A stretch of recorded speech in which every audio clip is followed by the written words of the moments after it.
I heard the slap before I even felt it, a sharp, crisp crack that made the whole airport scene to go still. People froze mid-stride in the boarding line. A little kid stopped licking his ice cream. Even the overhead announcements felt like they paused. My sister's hand hung in the air, shaking a little like she was still savoring the hit. My parents rushed toward her as if she were the one who'd been slapped. Why would you provoke her like that? My mom hissed. My dad gave me that look he always saved just for me. The one filled with disappointment he never bothered to hide. I didn't bother answering. I just touched my cheek, warm and stinging.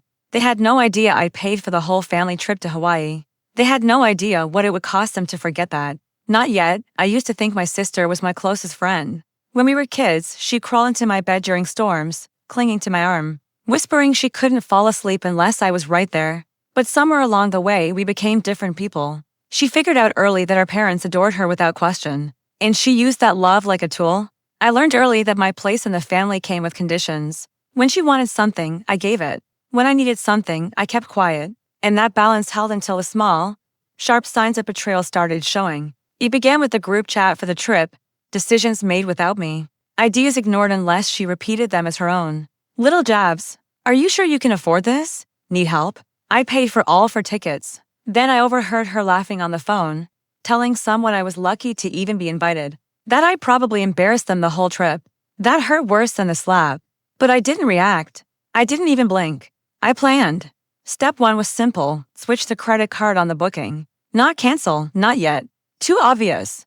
I quietly moved the tickets under my name alone and locked the reservation, so no changes could be made. All I needed was the perfect moment, the height of their entitlement, and the airport delivered it right into my hands. Her slap was just the spark. I saw her smug smile, my parents' accusing eyes, and everything inside me clicked into place. They wanted a villain. Fine, I'd give them one with perfect timing. While they fussed over her, I stepped aside, phone already open. 3 taps. To confirmations. Their tickets were gone. Mine wasn't. I walked back just as they called group 3. My dad snapped. Where do you think you're going? You need to apologize to your sister.